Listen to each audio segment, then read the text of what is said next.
दोस्तों आज हम लोग बात करेंगे अकाउंटिंग के डिफरेंट कॉन्सेप्ट के बारे में। पहला कॉन्सेप्ट है बिजनेस एंटिटी कॉन्सेप्ट। इस कॉन्सेप्ट के अनुसार अकाउंटिंग के लिए बिजनेस एवं इसका ओनर दो सेपरेट यूनिट्स हैं। बिजनेस कंसर्न और बिजनेस ओनर दो अलग अलग होते हैं इस कॉन्सेप्ट के अनुसार। अतः बिजनेस एवं इसके ओनर के पर्सनल ट्रांजैक्शंस अलग अलग होते हैं। उदाहरण के लिए फॉर एग्जांपल, जब भी ओनर बिजनेस में कैपिटल लगाता है तो इसे बिजनेस की ओनर के प्रति लायबिलिटी लिखा जाता है। इसी प्रकार से जब ओनर बिजनेस में से कैश या गुड्स को अपने पर्सनल यूजेज के लिए ले जाता है तो इसे बिजनेस का एक्सपेंस नहीं माना जाता। अतः अकाउंटिंग रिकॉर्ड्स को बिजनेस एंटिटी की बिजनेस कंसर्न की दृष्टि से बुक्स ऑफ अकाउंट्स में लिखा जाता है, न कि उस व्यक्ति की दृष्टि से जो उस बिजनेस की ओनर है, मालिक है। यह कॉन्सेप्ट अकाउंटिंग का बेसिस है, आधार है।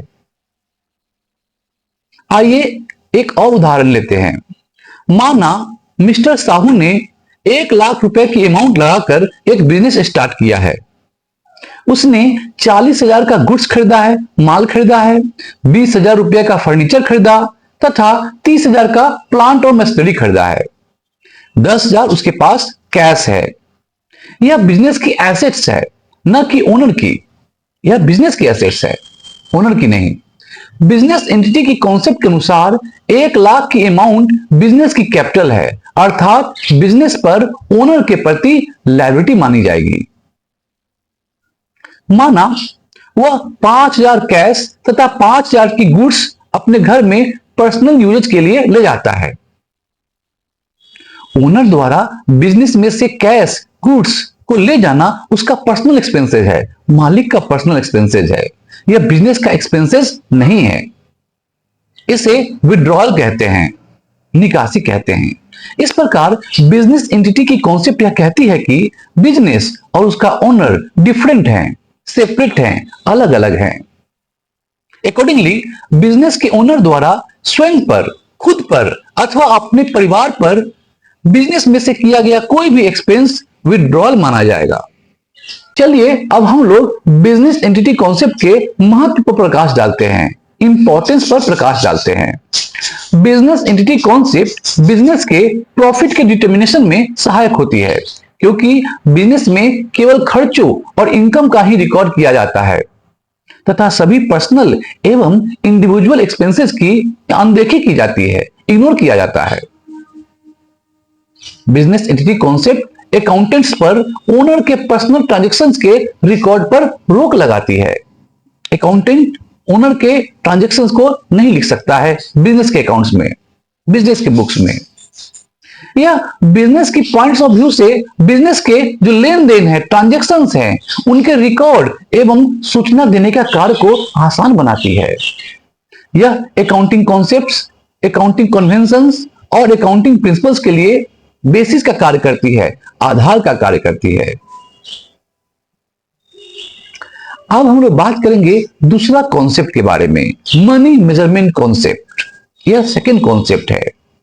मनी मेजरमेंट कॉन्सेप्ट के अनुसार बिजनेस रिलेटेड, बिजनेस से संबंधित लेन देन मनी में होना चाहिए, करेंसी में होना चाहिए, अर्थात रिलेटेड देश की करेंसी में। हमारे देश में यह ट्रांजैक्शंस, यह लेन देन ट्रांजैक्शंस रुपए में होते हैं। इस प्रकार से मनी मेजरमेंट कॉन्सेप्ट के अनुसार जिन ट्रांजैक्शंस को मनी या करेंसी के रूप में दिखाया जा सकता है, प्रेजेंट किया जा सकता है, मेजर किया जा सकता है, उन्हीं का record books of accounts, ledgers इत्यादि में किया जाता है। उदाहरण के तौर पर 1 लाख का गुड्स बेचा गया, 50,000 का रॉ मटेरियल खरीदा गया, 20,000 का कैरेज इनवार्ड या कैरेज आउटवार्ड के रूप में पेमेंट की गई।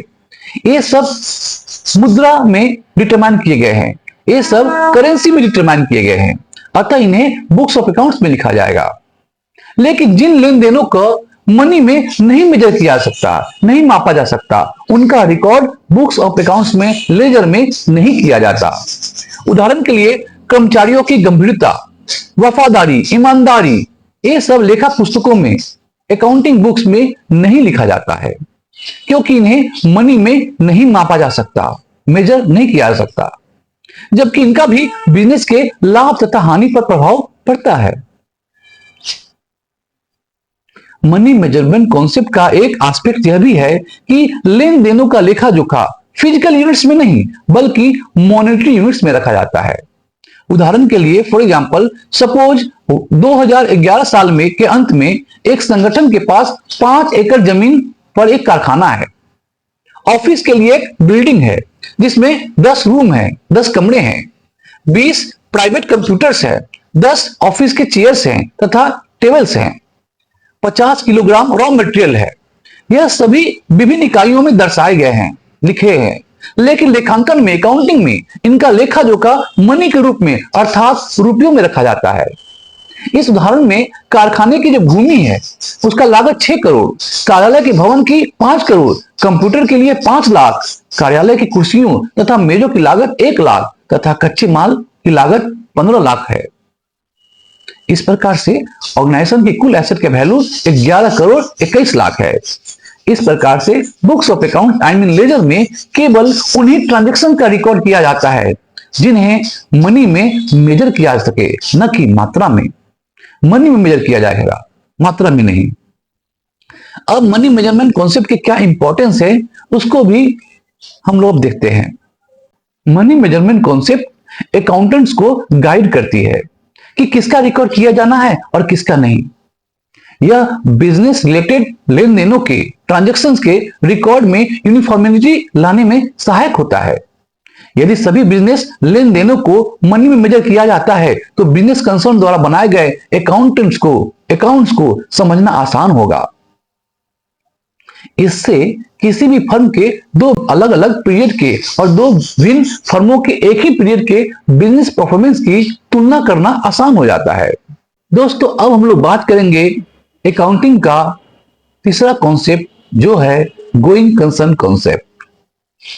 इस कॉन्सेप्ट का मानना है कि बिजनेस कंसर्न अपनी एक्टिविटीज को अनलिमिटेड समय तक, असीमित समय तक हमेशा चलती रहेगी।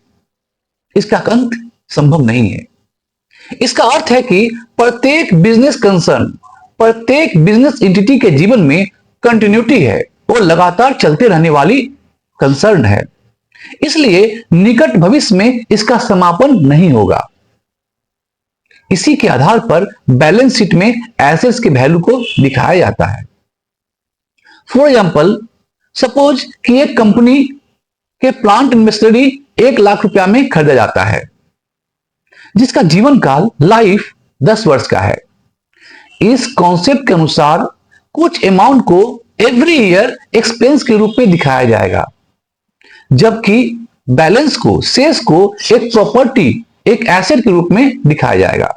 अतः हम कह सकते हैं कि यदि किसी आइटम पर कोई अमाउंट खर्च की जाती है जिसका बिजनेस कई वर्षों तक उपयोग होगा, तो उस राशि को उस वर्ष के फ्यूचर ईयर्स में से एडजस्टमेंट करना तर्कसंगत नहीं होगा जिस वर्ष में इसका परचेस किया गया है। इसके मूल्य के एक भाग को ही उस वर्ष के एक्सपेंस के रूप में दिखाया जाएगा जिस वर्ष इसको परचेस किया गया है, तथा बैलेंस को एसेट्स के रूप में दिखाया जाएगा। अब इसके इंपॉर्टेंस की बात करते हैं। गोइंग कंसर्न कॉन्सेप्ट की सहायता से फाइनेंशियल स्टेटमेंट तैयार किए जाते हैं। इस कॉन्सेप्ट के आधार पर फिक्स एसेट्स पर डेप्रिसिएशन लगाया जाता है। इससे इन्वेस्टर्स को बड़ी सहायता मिलती है क्योंकि यह उन्हें विश्वास दिलाता है कि उनको उनके निवेश पर इनकम प्राप्त होती रहेगी, इनकम जनरेट होती रहेगी।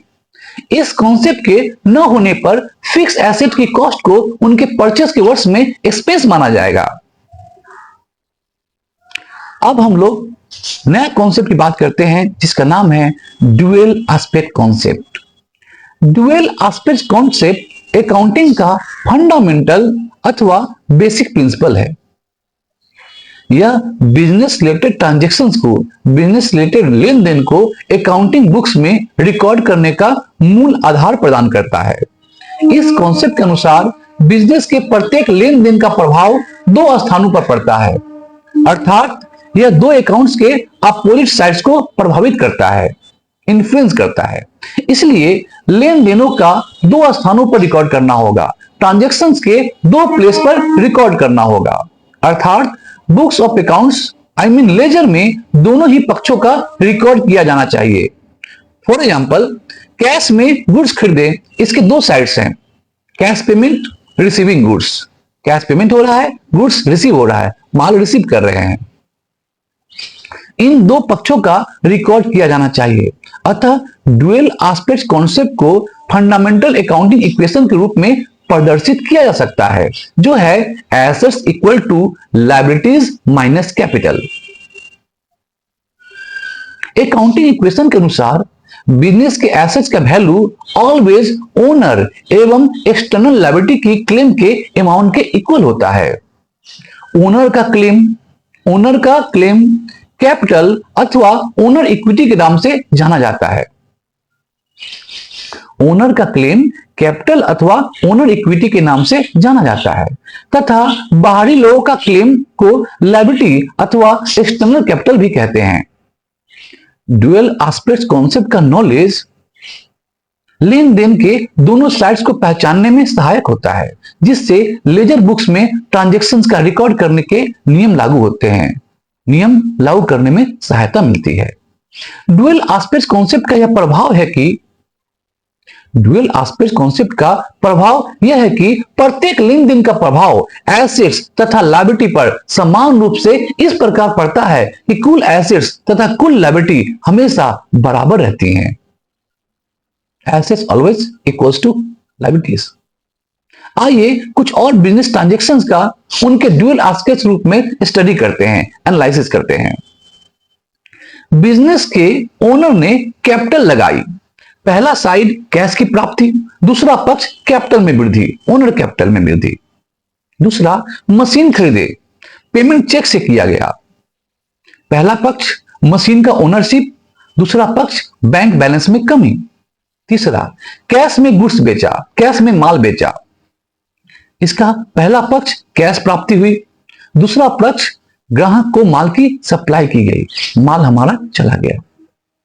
चौथा, मकान मालिक को रेंट का पेमेंट किया गया, पहला पक्ष रेंट जो एक्सपेंस है वो किया गया, दूसरा पक्ष कैश पेमेंट हुआ, कैश हमारा चला गया। लेन देन के दोनों पक्षों के पता लग जाने के पश्चात अकाउंटिंग के नियमों को लागू करना तथा बुक्स ऑफ अकाउंट्स लेजर में उचित रिकॉर्ड करना इजी हो जाता है। ड्यूअल एस्पेक्ट कॉन्सेप्ट का अर्थ है कि प्रत्येक लेन देन का एसेट्स एवं लायबिलिटी पर इस प्रकार के समान प्रभाव पड़ता है कि बिजनेस की कुल एसेट्स ऑलवेज उसकी लायबिलिटीज के इक्वल होगी।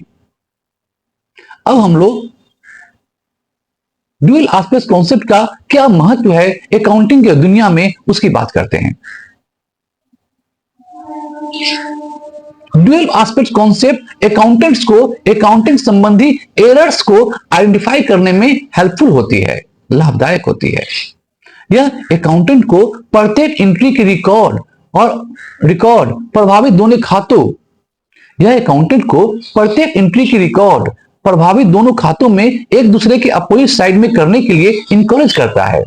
यह एक कंफर्म डेट को फाइनेंशियल स्टेटमेंट्स या बैलेंस शीट बनाने में हेल्पफुल होती है, सहायक होती है।